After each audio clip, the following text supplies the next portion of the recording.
I haven't thought about it. I haven't had any discussions with Christopher about any of this. I mean, my job is get us ready for the next game, so that's what I'm going to worry about. Are you describe the? Go ahead, Rich. Go ahead. Are you hopeful that these last 2 weeks will have an impact on ownership's decision?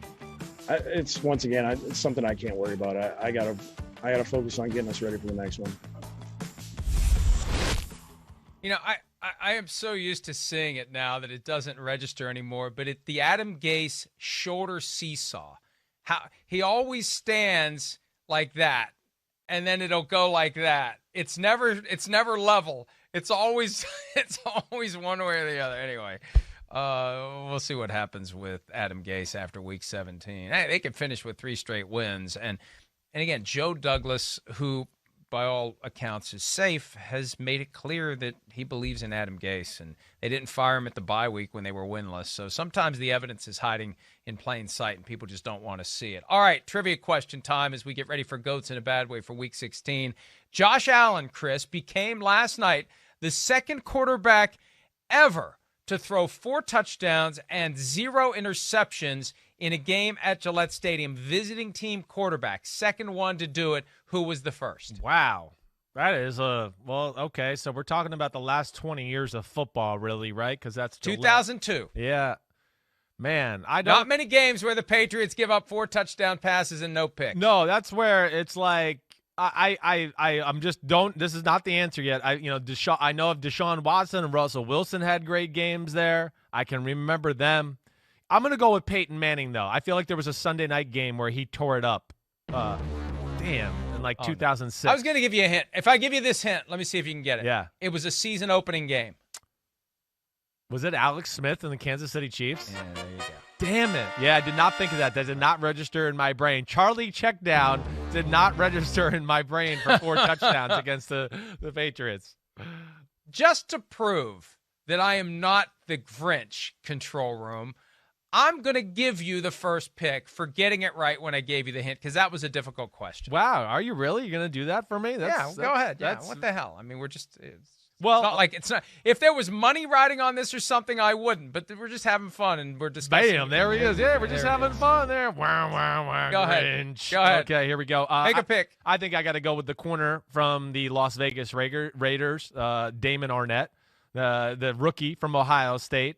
You know, that play in itself. Hey, listen, we can blame the whole defensive staff for the Raiders. Maybe they didn't communicate the right way of how he should play it. I don't know, but they're playing cover 2. In cover 2, yeah, you're responsible for the flat if somebody's in the flat. But if nobody's in the flat, you got to go deep. And, of course, there's 12 seconds left. Who gives a damn about the flat? Let them throw it 5-6 yards into the flat. Then there'll be 6 seconds left, and they got to throw a 75-yard Hail Mary.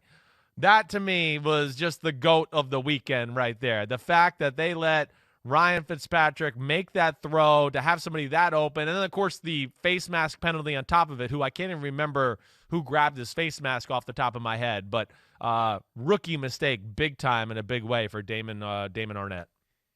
See, I had Gruden down as my GOAT for the Raiders because he said, I take full responsibility. It's easy to take full responsibility when you're never going to get fired. It's beautiful. It's a beautiful thing. You can take responsibility for everything that has gone wrong in the entire world when you know you're not getting fired for it. So if Gruden wants a responsibility, he gets it. That's not my pick, though. I'll defer to yours of Damon Arnette. Mine is Dwayne Haskins. We've already spent time talking about him.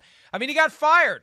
It's so obvious he was a GOAT in a bad way coming out of Sunday that he got fired. He got cut with guaranteed money left on his contract, and it's for basically the whole body of work, from everything that happened after the last week's game until the aftermath of Sunday's loss, the refusal to submit to the media obligation, and he finally did it, kicking and screaming, and whatever it was happened was the straw that broke the camel's back, and he's out of a job, and he didn't play very well either, and that's that. Dwayne Haskins is my pick. Yeah, I mean, I'm with you. I didn't pick him just because I feel I put him on my list just because I feel like we talked about it so much, and it's a tough situation. But man, not a good look certainly for him, and best of luck for him in the future. All right. You know, got to go to Atlanta for this one. You know, it hurts me, but Younghoe Koo, right? I hope I said that right. Younghoe Koo. Younghoe was wrong way. Sorry, Younghoe Koo, who's from a town over from where I grew up, Ridgewood, New Jersey, been phenomenal all year. Going to the Pro Bowl.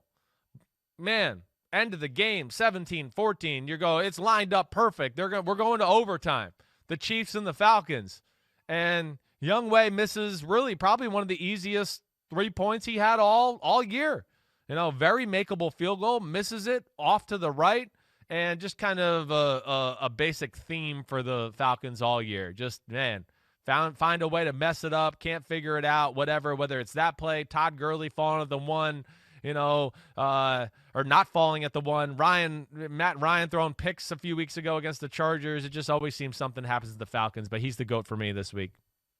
I still don't know what that kick did. Isn't that crazy? Because it's heading right down the middle, and then it takes this turn, right? I mean, like this gust of wind came out of nowhere. I felt bad for him. And, I think the announcers kind of like the jinx thing, like they were talking about. Who was the kicker? They said, it was Justin Tucker. Yeah. Never misses, never misses, never misses, never misses, and he that misses. was Joe Buck and them, and they were like, we're not going to jinx him. Yeah, we're not going to jinx him, and he misses it. And then, he's Pro Bowl kicker, great year. And then, see you later. That's okay, amazing. Next one for me,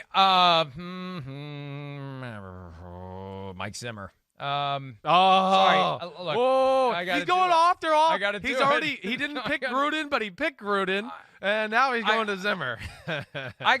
Listen, that was humiliating, embarrassing, devastating to give up 52 points. I mean, two historic events. First of all, the first time the Vikings gave up 50 points since the disastrous Les Steckel lost season of 1984 when they were beaten by the 49ers 51-7.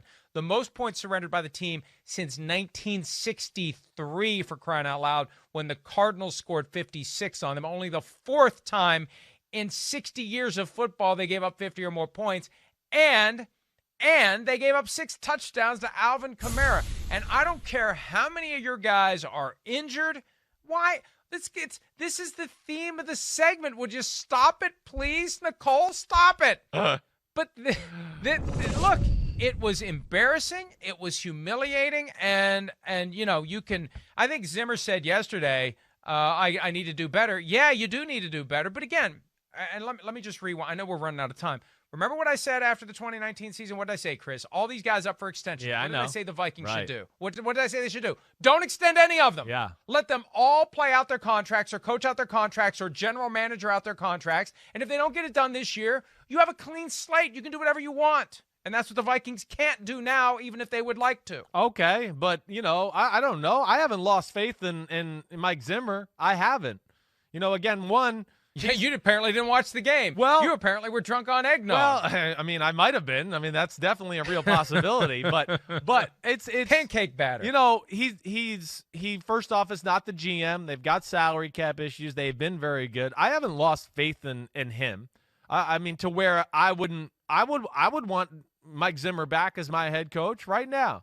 He's still done so much good, and this was a little bit of a transition year. I understand, but I still think he's a damn good football coach. I wouldn't give up on I do too. I do too. I just wonder what the Wilfs would do if they hadn't extended him, if they hadn't extended Cousins, and if they hadn't extended Rick Spielman. Would they extend them now after what's happened this season? And again, it gets back to my theme and my theory of the Vikings, just good enough. Maybe they would, just good enough. Just be in contention, just good enough. You don't have to be great, just be good enough every year. All right, go ahead. Yeah, well, I hear you there, but I mean, damn, the offense is the number 6 offense in football, and maybe if they can get some players on defense this year, Zimmer can get them back, and maybe you can jump on the bandwagon and be a pretend Vikings fan again. Well, no, you never know. Ahead. Just all right. Shut up. All right. All right. I got to go to our game on Sunday night, the Packers-Titans game. Two guys here. Two guys that I think made critical mistakes that really, that dictated the balance of the game. The first one, it's 6-0. Rashaan Evans, who's leading football in personal fouls this year. 6-0. They're going to get off the field. It's going to be a 3-and-out or maybe a 5-and-out, whatever it was, against the Green Bay Packers. They throw a screen pass. He's down the field, not even a part of the play, but he's mad because David Bakhtiari's blocking him and doing a good job. And therefore, he sticks his hand up into his face and face mask and grabs it. Personal foul, extends the drive, touchdown Packers. And then the other big moment to me, and we didn't hit on this a lot yesterday, 1914, Aaron Jones down the sideline, stepping out of bounds. The fact that that never got challenged, and I don't want to blame total Mike Vrabel here. Somebody's got to relay it to him to let him know something there. I know I saw it in real time, but that was a huge moment in the game too. 1914, he stepped out at the 39-yard line. Because it wasn't challenged, they had the ball at the 6-yard line. That was a big point, and really, I don't think they ever recovered after that.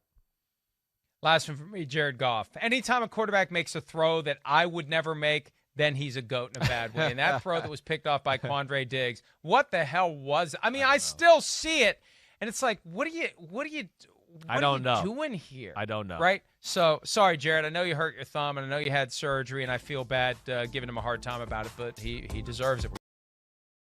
Hi, I'm Mike Tirico, and thanks for watching. Make sure to hit subscribe for the latest news and highlights from NBC Sports.